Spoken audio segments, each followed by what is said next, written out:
Everybody, welcome to this broadcast. What we're going to touch on is an ongoing series on American prophecy. And we need to bring this microphone down here. On American prophecy.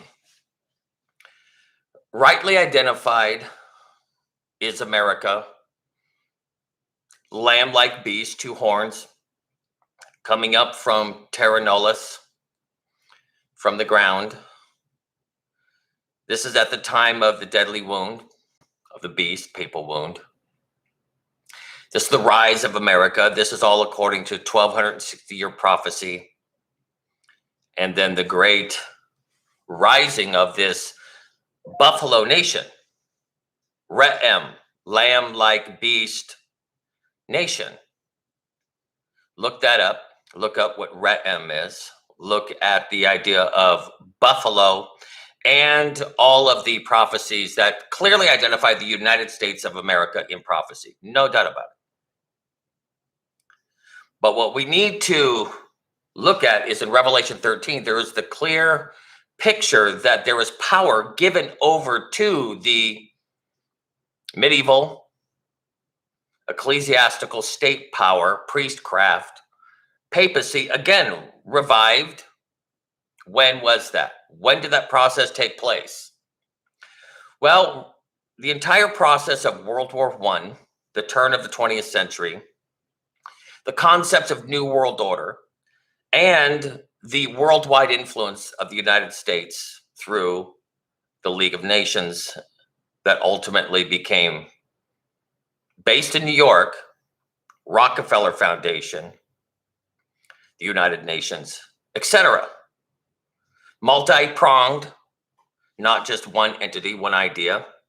The concept of a New World Order, not a mysterious phrase. It was something that Christian social gospel socialists that wanted to democratize through a democratic socialism Christian version of the world is the New World Order. It's the idea that there is a new world. The United States is a new world. The order of this new world is, in their mind, a New Jerusalem model in which all groups of people can come together in a single governmental body that is pseudo New Testament, modeled after the communistic view, the commune style of the book of Acts. All sold their property, everybody owned nothing, all were equal, and there was a system of elder distribution. The writings are everywhere. It is all through Baptist writings. It's all through virtually all the Protestant ecclesiastical writings. You would see this idea of the mandate of the United States to spread its version, its social, civic, ecclesiastical, political, ideological version of statehood that was characterized by the United States of America. Now, this certainly was an image of the papal, medieval, neo-feudalistic beast. It was modeled with the dreams and the schemes and the grandiose megalomania ideas of the papal church for 1260 years. And then you have the Justinian Code end with the Napoleonic Code. And then you had constitutionalism, etc., and the rise of America, the French Revolution, the liberty concept, the Illuminati, the Freemasons took off, the Theosophical societies, a free thinking society. Atheism virtually became institutionalized. But also the wonders and the beauty of breaking from the yoke and the chains of papal stranglehold that persecuted Bible-believing Christians when they participated in what was then called a Protestant movement, a Reformation that was persecuted within Catholicism that became a protest that became a separatist movement, that became a Puritan movement, and made its way to the United States of America for safe harbor. There was lamb-like qualities. And eventually, this power became like unto medieval ecclesiastical Rome, with its dogmatic encyclicals and its vision of world order. Now, a lot of people don't understand this, but the entire concept of the brotherhood of the kingdom, social justice gospel, the social gospel, the Rockefeller Foundation, Carnegie Foundation were all Christian. Christian socialism and Union Theological Seminary and Harvard, etc., all were pushing for the idea of, look how we freed the slaves through the emancipation movement. Look how we liberated women through the suffragette movement. All Quaker, Unitarian, Congregationalist, Baptist movements, even Calvinistic. And this became the order of the American ecclesiastical statehood, and what institutionalized it fundamentally and foundationally and in its roots in many ways was the Rockefeller Foundation. A lot of people do not understand that John D. Rockefeller saw himself as a hardcore Christian. Samuel Zane Batten, who wrote The New World Order and If America Fail, in which we gain all of our worldview and our foreign policy, is based upon theological ideas, Zionistic ideas, terrestrial, quasi-social gospel, worldwide order, Christian, Marxist, democracy concepts. And this was all Hegelian. Hegel was a theologian. If you want to go to all of our foreign policy and all of our diplomatic schools in the United States, they're all Hegelian. He looked at the French Revolution, used it as a model for how to change a nation state, how to use a process of problem, reaction, solution, of theses, antitheses, synthesis, of creating a spark, inflaming the flame, and then how to tame the flame. And this was a concept of creating a Christian, civic, social, theological order, how to overturn nations, and in its synthesis, create some kind of a Platonic, pseudo-Christian model. Socialistic Christian democracy. That is apostate Protestantism. That is how it models the papal system. So what's fascinating, getting back to our beloved John D. Rockefeller, he believed, as as the Methodists believe through Wesley, that you should gain all you could gain, that you should save all you could save, and you should give away for the good of humanity all you can. And that's why he lived so strict. He was a penny pincher. A lot of people just thought he was a miser. In his mind, he was devoted. Did you know that for his local church, John D. Rockefeller was the janitor? He saw himself as a steward. In his mind, he was non-materialistic. And he started up some of the things that we're going to talk about. We're going to talk about the laboratories in China that he started.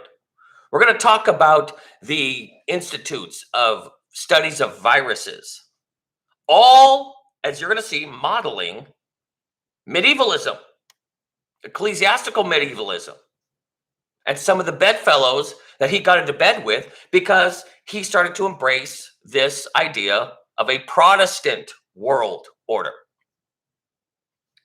These are things that people don't seem to understand. The fervor around the turn of the century, of the 20th century, not of this century, of the 20th century, for a social justice gospel, Protestant version, socialistic Christian democracy. That's why supposedly we are to overturn all nations and go throughout the entire world, upheaving nations to create a new world order, a Christian world order, pseudo-Christian, terrestrial, dominion of this earth, but nonetheless, in its mind, the very purpose of America, that America has a unique purpose. It is the new Jerusalem, the new Rome,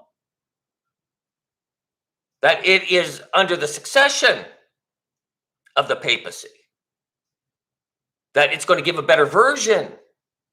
It's no longer medieval, but neo-medieval. It's no longer a feudal system, but a neo-feudal system. And those that have no concept of this don't know the literature, don't know the movements, don't understand what was happening theologically, politically, civically, ideologically, philosophically in Christianity for the last 100 years. All the books that were coming out were borrowing from the Jesuits' guide of how to overturn nations for the purpose of the Mother Church Catholicism. Well, it used the same techniques through its agencies, such as the CIA, the FBI, and various other agencies that felt themselves all to be Christian. Christian. They saw what they were doing as a Christian duty. They made extreme vows. For some reason, people don't understand this.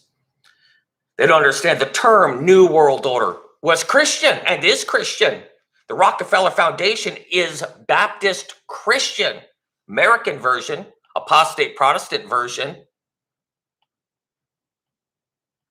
A lot of people do not understand that these globalist orders, that this virus foundations and immunological foundations, and it always includes, are you ready for this? Eugenics, the cleansing of a society, the purification of a society, the hygiene of a society.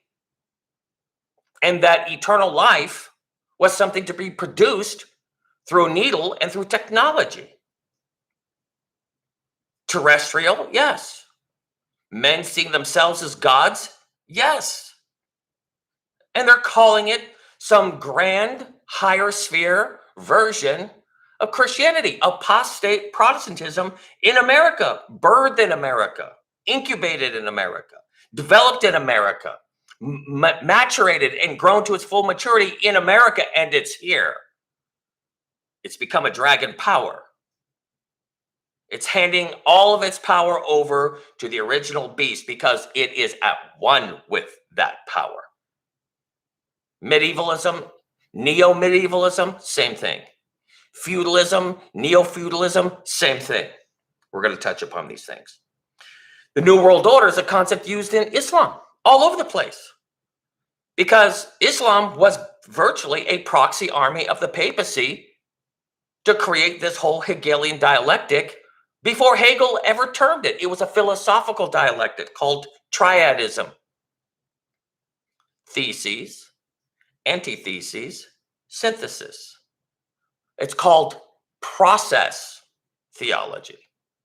It was considered, quote, ontological. It was something Platonic here amongst the material world, played out amongst human beings, realized on earth, deifying its participants. A lot of people, for some weird reason, don't understand this. John D. Rockefeller founded University of Chicago and Rockefeller University.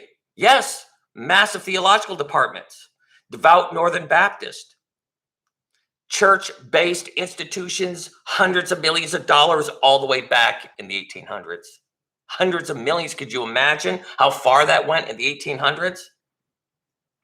He was a faithful member of the congregation until the day he died. He felt that his faith was the guiding force throughout his whole life, and he believed that this was the very reason for his success, that God himself blessed him to be a megalomaniac steward of almost illimitable amounts of wealth and influence. He was also a big believer in a socialist fascist style of a social Darwinism. A lot of the concepts that came through Nazi Germany, the proletarian movement and the Russian Revolution, the Marxist ideas that was sweeping all over the world, and American socialism was completely embraced by John D. Rockefeller. And he saw himself as a super abolitionist, a pro-suffragette movement, and a huge proponent of Black and minority social civic issues. And to consider himself, and you have to understand, he developed all these institutes, all these learning centers to create a thing called change agents, to create a thing called social engineering, a form of Christian democratic New World Order-ism.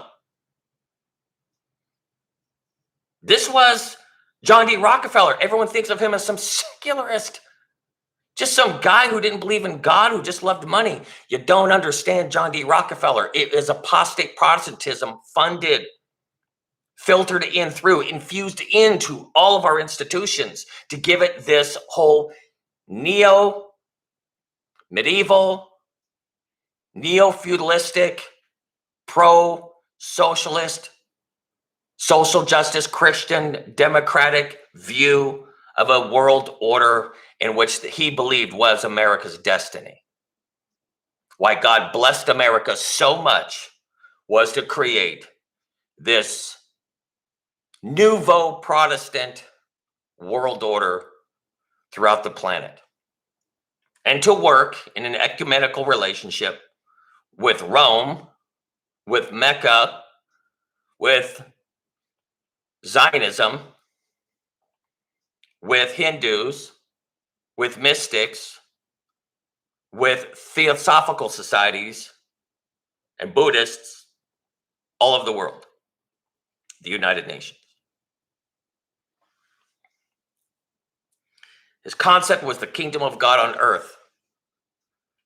A total pusher and one who embraced heavily in what you would call like the Union Theological Seminary. Liberation theology came from the Jesuits, Latin America, just Jesuitical. And it infused its theology all through the Black churches in some kind of strange mix of Islam, Catholicism, Platonism, Hegelianism, and it fed into all of the Black theological seminaries because of the, quote, pro-civic and social progress concepts. We are not rightly understanding apostate Protestantism. We're not understanding that they consider this Christianity, and this is what is exported to the rest of the world, and why we have military bases all over the world. No other country has bases all over the world, and I mean no other country. The closest that comes to us is Russia, and all of their bases, there's only 5 other. We have over 300 bases all over the planet. Our ships are all over the world enforcing this Christian, socialistic, democratic world order. How do we get away with this? So let's move on through these ideas. Let's understand that the moral imperative was free slaves and keep America constantly, in the sense that they are guilty of slavery, even if they are not, because it agitates social change. You don't believe me? Read If America Fail, read The New World Order, read all of Samuel Zane Batten's work. Read all the work of the Rockefeller Foundation. Read all the work of the social justice, theological, and their periodicals are all about this social agitation. You thought it was secular? They are all caught up in this version of Christianity, completely running at tandem with medievalism, with Jesuit European medievalism. Just this American Protestant version of it. That's all we're doing. That's all that's happening here.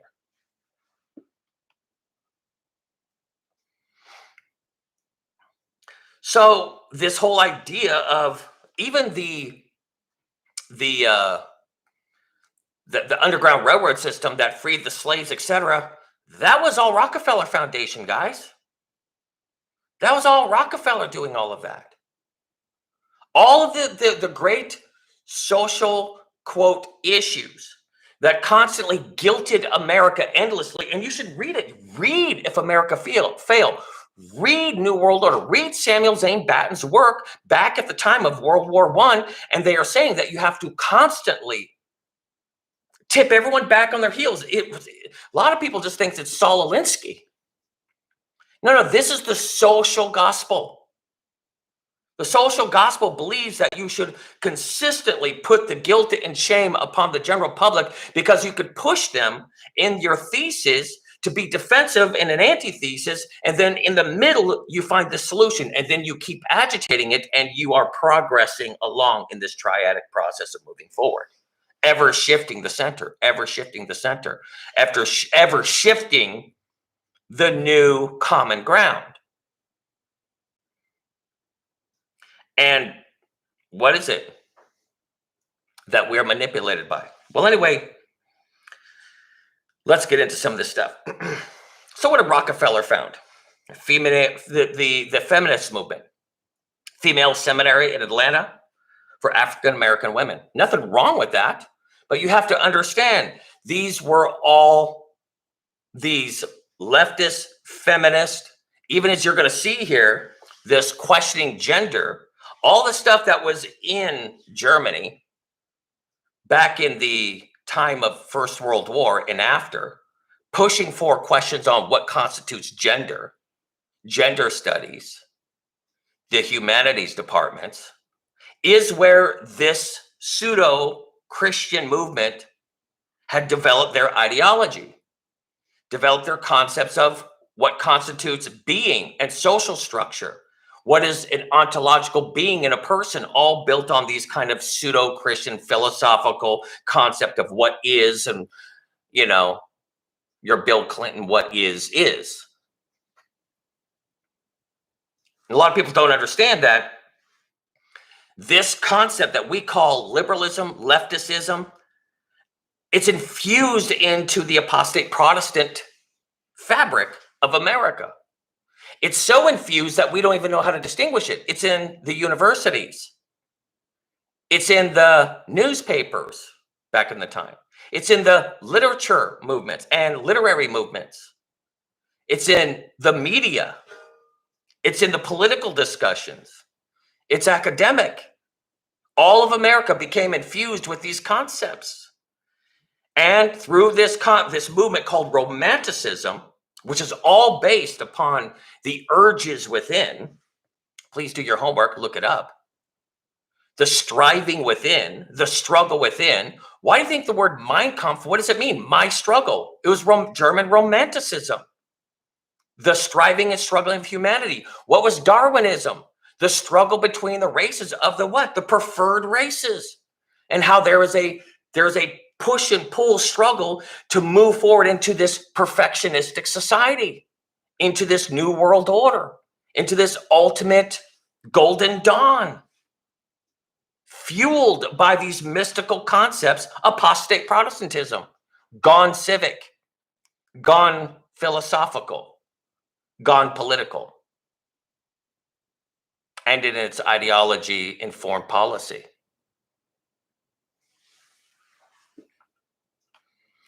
This is what's so sad, and this is what is so tragic about the gospel movement being completely unaware of this pseudo Roman Catholic, quasi medieval,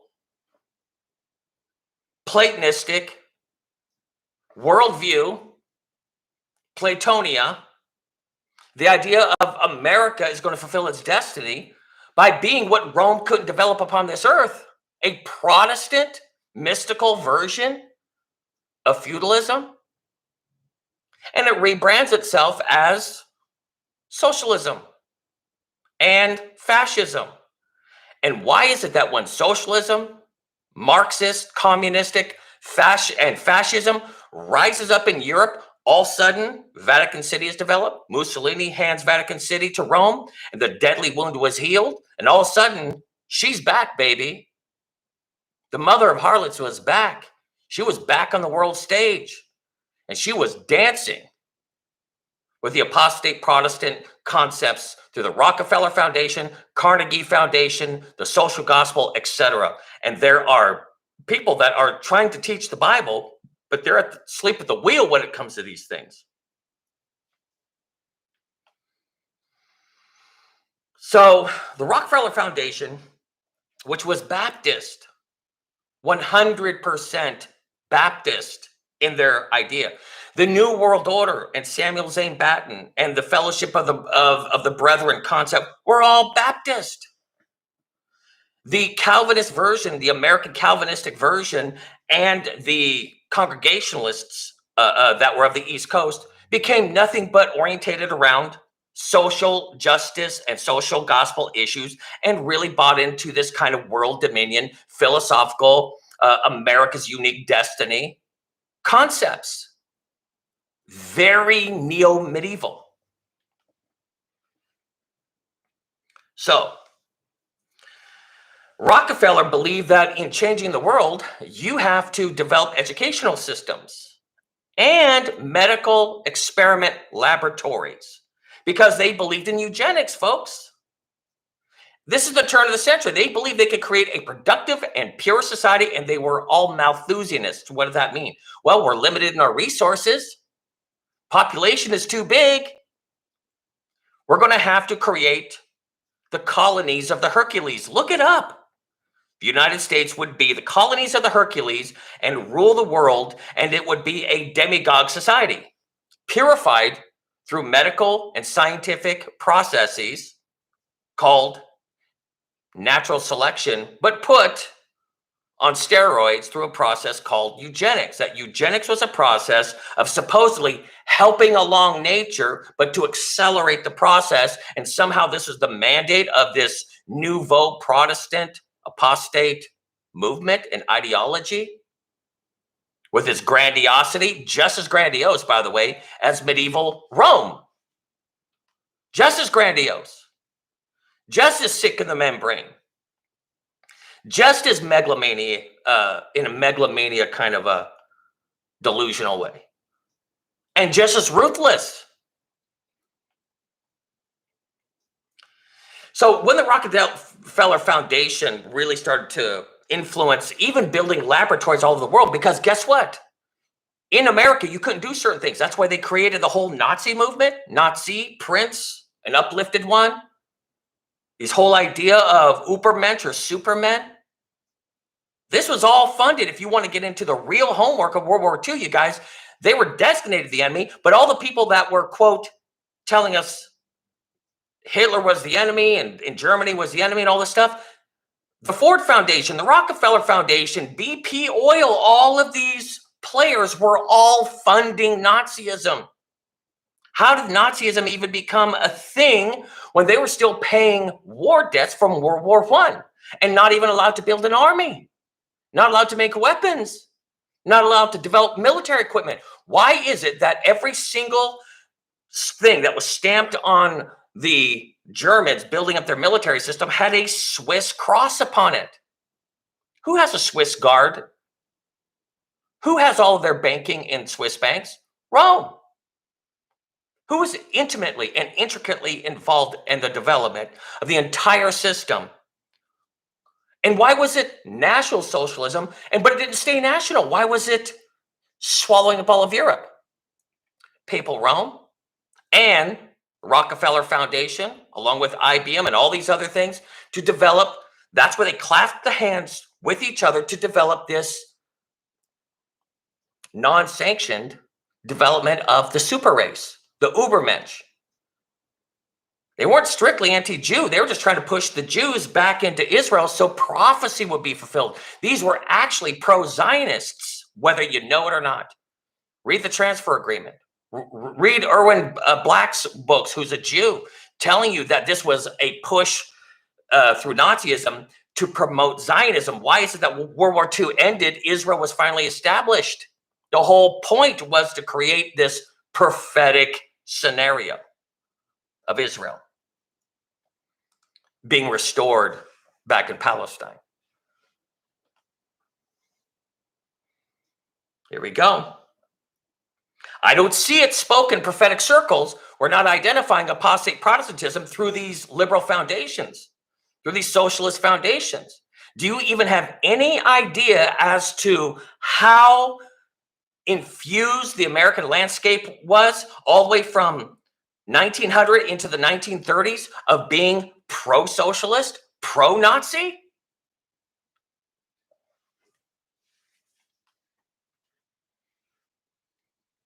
And in a little bit, we're going to get into the laboratories that Rockefeller, back at the turn of the 20th century, had developed in Germany and in China, and how these are still in place right now, even in a place called Wuhan, a place you may have heard of. These were all Rockefeller endowments.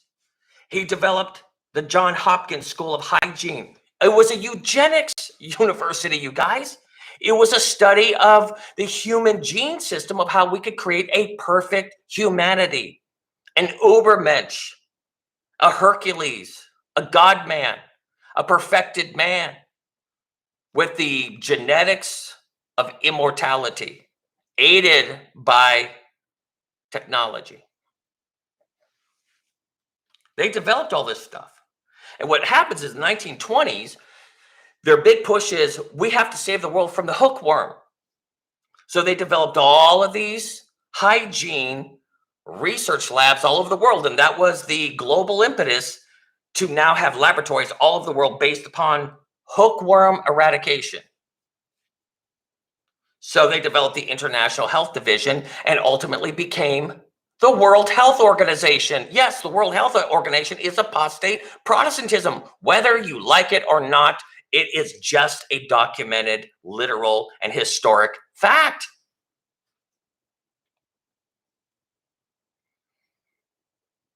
This whole push that we have to have a, quote, global healthcare system is the push for this, you guys. It's apostate Protestantism hand in hand with Rome. It is medieval Rome's dream to have done this. But the wealth, the power, the technology, the means, the global influence was for America to have lamb-like beast speaking as a dragon, having the wealth of a Solomon, taxing his people 666 talents of gold every year. Look it up in Kings. Able to impose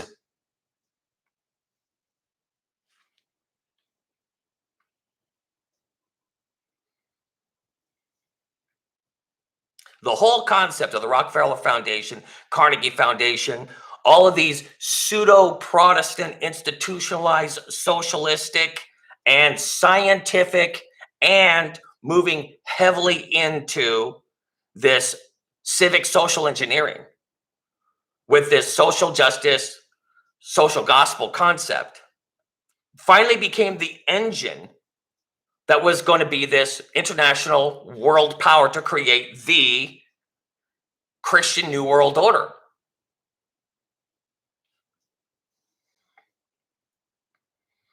If you only knew all their wealth came from oil, all their wealth came from railroads, all their wealth came from export, import of American goods.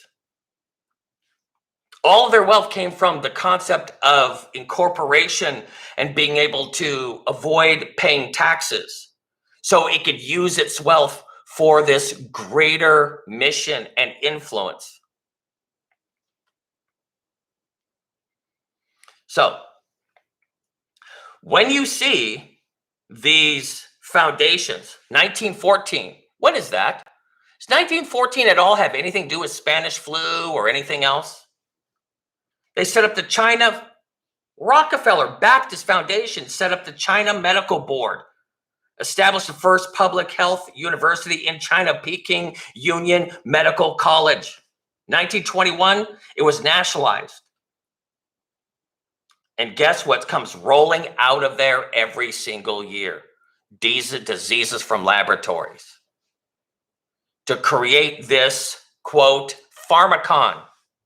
Plato's pharmacon. And people go, well, what's a pharmacon? What does it mean by pharma? You mean pharmakia? You mean drugs? Yeah, well, Plato's pharmacon was the idea of making you sick, making you better, making you sick, making you better. The same thing they do with creating a hybrid of an animal, of the thing called the culling process, a purging process, where some get certain characteristics and get stronger and some get sick and they die off. Well, this is what the eugenics program was, and this is what the laboratory programs were, and this is what the whole germ warfare and virus warfare program was, totally mimicking medieval Rome. But it is put on steroids because now you have the immense wealth that Rome has never even seen before through these international influences and the power of the industrial age that the United States was blessed with. Solomon, in tandem to this idea, was massively blessed by God, and he used his blessings to divide his nation into a north-south civil war. I wonder if there's a parallel there anywhere. And to apostatize, where Babylon came over. When it's divided through its north-south civil war, Babylon came. What is Babylon now? To literally to capture God's people. And it was from God's blessing that Solomon had become a tyrant. Read the history of Solomon. Read of his universal idolatry. Read of his greed. Then read of his oppression in the end. Then read of the apostasy. And then read how it set up its entire takeover, for the Assyrians took the north and Babylon took the rest. No parallel, nothing to learn here, nothing to see, nothing to learn from the scriptures. God did not prophetically set up that entire system for us to understand what this Solomonistic lamb-like beast of 666 that is going to divide into a north and south Hegelian process in which it's going to weaken the entire structure, where Babylon's going to take over. Nothing to see here. No false apostate Protestantism leading out in this kind of neo-medieval, Platonistic, new feudal system where nobody owns property. Nobody has private property. It's a fascist kind of system, you guys, where it's too big to fail. It's now running in tandem with this government, and you all have to be on board with this new social hygiene narrative.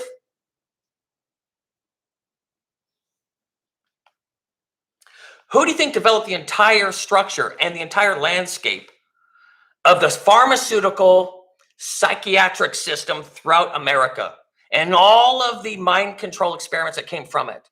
The Rockefeller Foundation. Yes, apostate Protestant Rockefeller Foundation, to create what? The concept of how do you form the human mind to do what it's told, to become perfect, to become an Ubermensch, to become a perfect, non-dissenting, non-resisting citizen. They tried lithium, they tried electric shock therapy, they tried everything. Mind control. Apostate Protestantism, American style. Rockefeller Foundation became obsessed with the laboratories and with their scientists and with their social scientists. Became obsessed with the chemical foundations and DuPont, where they're getting all they're just thinking, this is where we're going to get all of our influence from. This is where we're going to get all of our power from. Is we're going to get it through the chemical process. Not just the money through all this, through the Dow and DuPont. But we're going to be able to have an entire mix, a mixology, in which we're going to infuse the entire society with this apothecary of chemicals, of drugs, a manipulation of molecules.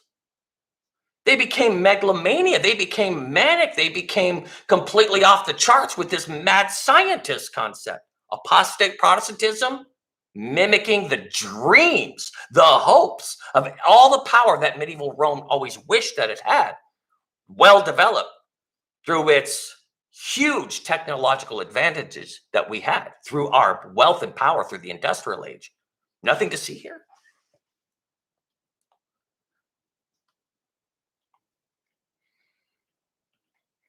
So if you want to look at the 1930s, do you want to see what Rome and apostate Protestantism contributed to the eugenics program and Nazism? Would you dare to look into that? Would you? Rockefeller Foundation funded Nazi racial studies. They were absolutely instrumental in the pushing of Jews out of Europe into Palestine, paying them each family $45,000 each. And they had ships going down there saying, and telling and moving through this Austrian guy who was just a half Jew, who was a love child from a maid that worked for the Rothschilds. You want to hear something interesting? Adolf Hitler was a love child of a maid that worked for the Rothschild family. He's a bastard child. And he was used through Zionists. You have to understand, Zionists don't believe in God. They believe in the God that Plato believed in. They believe in the God that Martin Luther King believes in. They believe in the God that Martin Luther King Jr. believed in, the God of society, the God of civic, moral impulses. There's no transcendent God. There's just the material reality of waves of moral and ethic movement and social and moralistic ideals is God. Rome believes that. Medieval Rome believed that. With Machiavelli and with all of them, they believe that. With the Borgias, they all believe this stuff. So, all of these German scientists weren't all German, you guys. Who do you think was funding the atomic bomb? Through German scientists? Rocket technology through German scientists? Where do you think all this money was coming from if Germany was dead broke from World War I and was being punished? I mean, being severely punished. And why was Germany always the place where supposedly World War I and World War II came out of? Well, that was Rome's doing. Why? Where do you think the Protestant Reformation came from, you guys? What do you think they did to punish Germany for What do you think Rome did? They sent all of their Jesuits in there to develop the entire academic and educational programs. And if you are going to get anywhere out of Germany, you're going to have to be indoctrinated first through their institutes, through their colleges, through their universities, through the institutions that they had set up. They put a stranglehold on society, and they created this scholastic system in which you had to be indoctrinated. You have to go through classes, and you had to go through degrees until in the end you were converted over. Your tassel was taken to the other side, and you were completely enveloped in the philosophers. And you became what was called a German romantic, a German intellectual, a deconstructionist, a nihilist, an absurdist, basically believing in oblivion, and whatever man creates is deified because it becomes into being because we've somehow engineered it.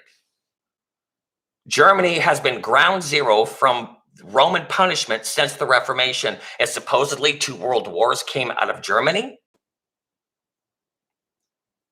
First World War, the Kaiser Wilhelm Institute, completely funded by the Rockefeller Foundation. At first, all of those institutes that were out there were, it's all gender study, it's all human sexuality study, it's all about doing operations out there to change men into women and women into men. All that was happening in the late 1800s, early 1900s out in Germany. Rome was continually punishing and demoralizing Germany because of the Reformation. You don't believe it? I'm sorry you don't believe it. It's the fact. It's in their own documents. It is their Sodom and Gomorrah. To them, it is to be eternally punished. There was ever to be a whipping upon Germany. They now have Stockholm Syndrome. Germany has been burned and raped and pillaged and destroyed and emasculated in every possible way. Why? Because they're still paying for the Reformation.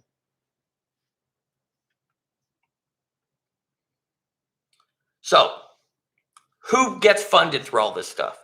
Well, people like Henry Kissinger. The Carnegie Foundation joins in with this.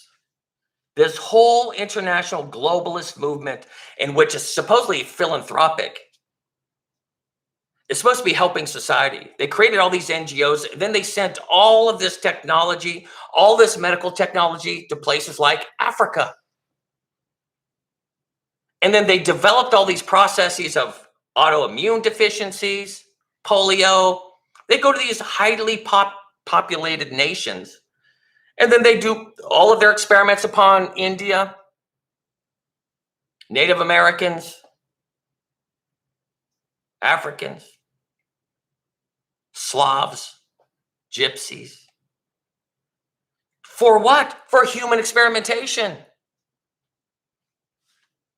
For what purpose? They're supposed to be going around as watchdogs to make sure that the United Nations, the World Health Organization, that people aren't being exploited. You don't understand. It's Stockholm Syndrome. These are the very people that are institutionalizing this stuff, giving protections. That's why it's so confusing as to their behavior internationally. Who do you think, out of all the people, who's heard of Dr. Alfred Kinsey? The Kinseyan concepts of sexuality, the Rockefeller Foundation, where there was no gender roles, where sex should be explored at all ages by all people from all different stratas of age and even a power structure. In other words, well, this person is an old, powerful person, then there's a 9-year-old boy. Man-love association. All of these experiments sexualized kind of Kinsey. That's all Rockefeller. He's just thinking, how? Why? If we're going to create this great moral order, you have to understand this is the Greek concept of, quote, getting beyond the concept of gender into the ultimate order of things is to not love someone according to their gender, according to this apostate Protestant Rockefeller Foundation social justice gospel garbage that is truly demonic and medieval. Is to love somebody according to the immortal spirit that's in them, having nothing to do with procreation, having nothing to do with gender, having to do with two timeless, infinite souls mingling with each other. Apostate Protestant concepts, New World Order, this medical tyranny nonsense going on, the endless amount of propaganda, and this weird default in institutional America. And they don't understand this was, quote, America's contribution to Christianity. A neo-medieval, neo-feudalistic, copycat, duplicating the image of Rome. And it's not almost there. It's been here. Now it's rising its head as a full-on dragon power, speaking as a dragon. Now developed into a full-on powerful international, global, world beast.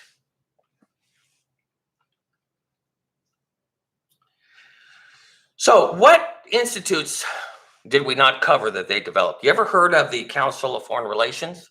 A lot of people are chasing down these things, New World Order, but they don't understand the Christianism of that, the ism, the social justice, Christian, globalist view. A lot of people, there are some people I know that are trying to teach the Bible saying globalism has nothing to do with prophecy. Are you serious? Oh, no. The Brookings Institute, Harvard, Yale, Princeton, Columbia, Montreal Neurological Institute, all the neurological institutes. Why? You think it's just to help out children that have brain tumors? This is for a perfected Ubermensch society, an end game. Why do you think they're obsessed with population control? They have the Population Council of New York and these other, quote, fellowships and foundations and institutions that are highly funded by international systems. The National Bureau of Economic Research, National Institute of Public Health. It goes on and on and on, you guys. And the main engine that they use is these international laboratories in which there was a vaccine development. There is the study of viruses and of other biological factors of germs. Did medieval Rome use germ warfare to create its attempt at world order? Did it? Back in medieval times, did it? Did they use that? Did they use a Hegelian process in which they funded both sides of a conflict and that they came as the peacemaker? Did they do that during the Crusades? Wasn't that the purpose of the Crusades? Did they not fund Islam to go to war with Europe? And the entire premise of the Crusades is Islam is blockading access to Jerusalem. Therefore, you had all this fighting from Islam and Catholicism to create this, quote, hybrid system of world order. That's where New World Order language is coming from Islam. It's through the Crusades to create this dialectic. Guys, a lot of people don't understand that all through Latin America, there's already been the dominion of this. It's already a conquered land for Rome. It's already a Roman, Latin, quasi-Christian, social gospel world order. Latin America, in the eyes of Rome, is America. Canadian America is already Rome. No matter what its ties are to England, it's already Catholic. Look at all of its prime ministers. Look at all of its institutions. It's been defeated. There is one holdout. And what is caving it in from the inside out? This apostate Protestant system that is bizarrely the giant tapeworm of America, eating out every bit of its internal constitution, i.e. the Constitution. So back in the 1940s, did you know the Rockefeller Foundation went down into Mexico and started the whole GMO process in the 40s in Mexico with the maize, with the corn, to create these experiments of endless crops, endless supply. The irony was that they were finding that it was sterilizing people after 4 and 5 generations. So they said, wow, that's interesting. Well, we could feed the masses and sterilize them at the same time to create what? The end game number of 300 million in a perfect order system. That human beings became the guinea pigs, the lab rats. All the data being chronicled, and categorized, and archived to create the right world crises, to go through process and purging. I can't get into all the details now. I wish that you would go and just start doing a little bit of homework. They started to do the same thing in the Philippines through rice. This is all the way back in the 40s, you guys. It wasn't just Mexico. It was all over the world that they were doing this. They were messing with GMOs. Now they're giving the public face saying, oh, we're against GMOs. You guys, they always do this. They create Nazism, and then they publicly are against Nazism. They create GMOs, and then they're publicly against GMOs. Aren't you picking up on the game yet? Rome did the same thing in medievalism, in feudalism. They pitted the peasants against the peasants. All this fermentation of revolution, all of this social agitation, in their minds were Hegelian. They did this everywhere they went, through their laboratories, through the process of economics and trade, and they saw this as great and wonderful and this very grandiose idea of the role of civic Protestantism. Hey, we cured slavery in the world. We took the big pill.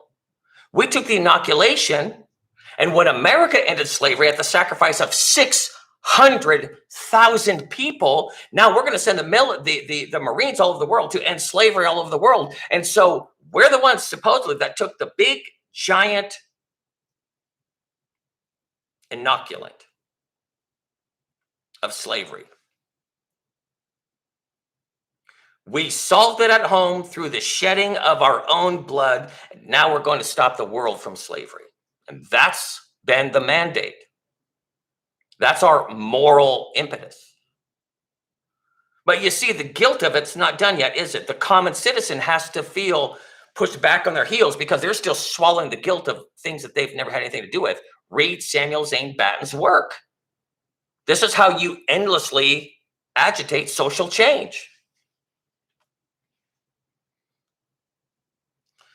What's fascinating is back in the time of Rockefeller, who was the guy that was basically head of developing all of these programs that was working for the Rockefeller Foundation? Do you know what his last name was? Gates. I just want you to look at the coincidence of all of that. Sheer coincidence.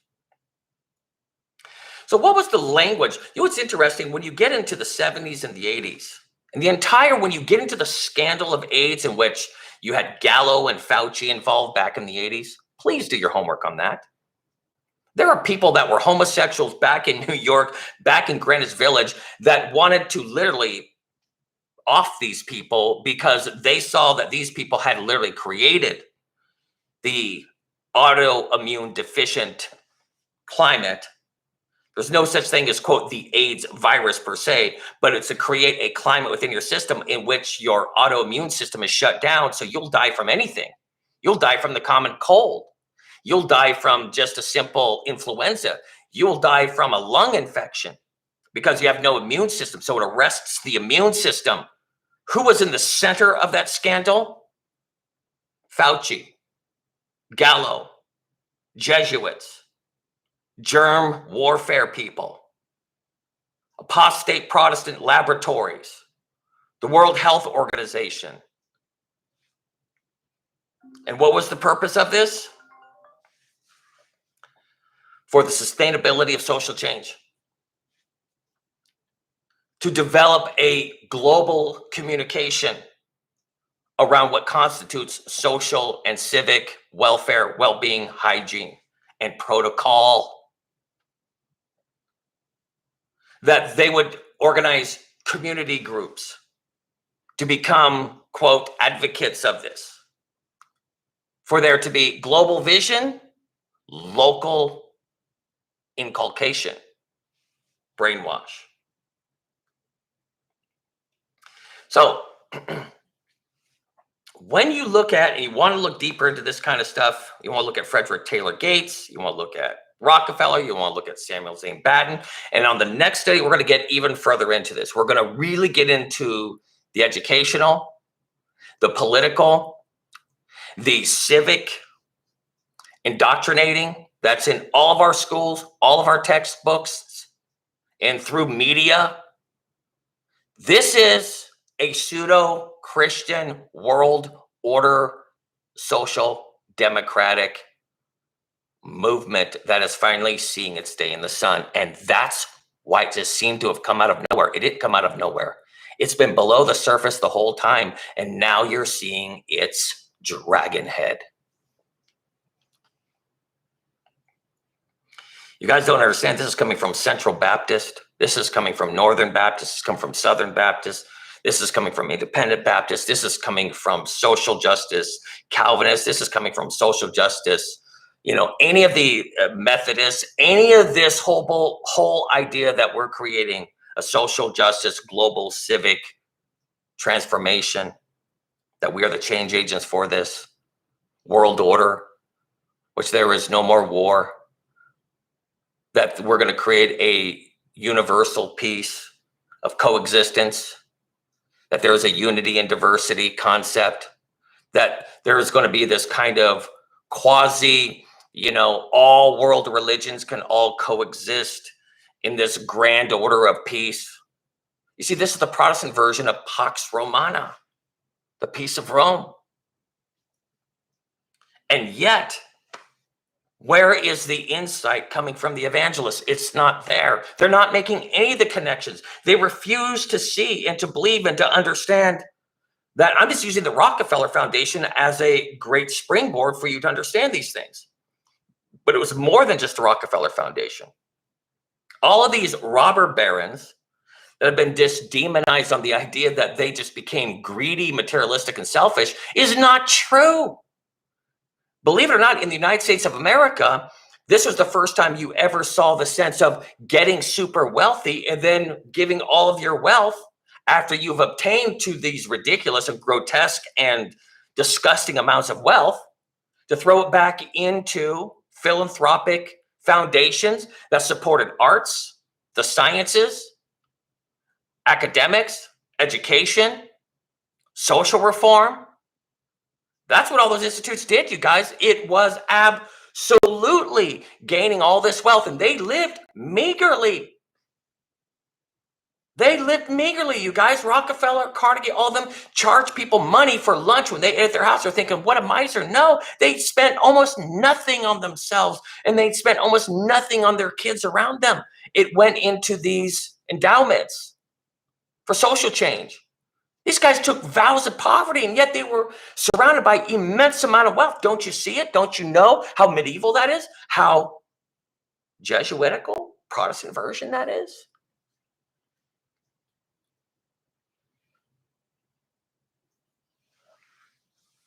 So,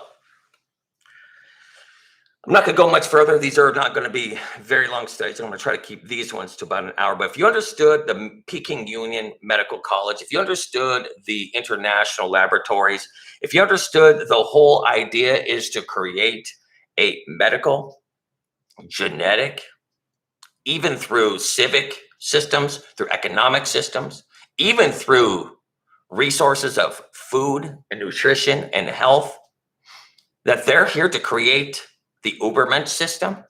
If you go to ancient maps, there was no such thing as a place called America. That's before America Vespucci, America. What you have is the colonies of the Hercules. Where do you think all of these first century civilizations were getting all of their bronze from in the Bronze Age? Do you know where they're getting it from? The Great Lakes. They were already using these lands. They called the lands of the Hercules, and they kept Europeans away from it, scaring them with flat earth ideas and monsters and krakens and everything else, and be careful and don't go too far type of thing. But they were still importing pineapples and bronze and various other things before they even knew there was these Americas. It was a secret thing. And these secret societies already knew about it. Look at maps from secret societies. They didn't call this land the lands of the Ooga Boogas, the bone in the nose lands. They knew that there was 114 million people here living here with some skirmishes and infighting and various other little politics. They already knew of Mesoamerica. They just didn't call it that. They were already in trade with it. All the resources. They saw this as the most fertile land to create an ultimate utopian society, an Ubermensch society, a demigod society, half divine, half man society. Everyone is Christ in the flesh. I'm sorry we don't know this, and I'm sorry that we haven't been taught this, to look in that direction for your information, because it is severely out there. It's all over the place. Anyway, I don't want to get too much further into these things. All I do want to share with you guys is, if you want to look at what apostate Protestantism is, please quit just trying to focus on a moral majority conservative movement and only having your eye there. And unless that little cartoonish scenario works itself out, there's no such thing as apostate Protestantism or American prophecy. I know your prejudices and I know your biases. I know that you're listening to certain popular speakers who don't see it. But please do the research and you will see that all of this started to emerge at the 20th century, hence world wars. This entire process was truly a quasi-Rome rising in a lamb-like beast in which now you are starting to see its teeth, its claws, its fire-breathing power, its ability to impose globally. All right, guys. I want to just end it there. I want you to think about these things. Please don't get caught up in trifles. Get caught up in this bigger picture that's going on. We're at end times. Lamb-like beast, the original beast power, the amalgamated beast, the voice of the dragon, and its power to impose its will and authority, mark of authority, it's here. It has not fulfilled its final execution, but it's already risen from the surface. And for some reason, the Christian church can't see it. God help us. God help Christians.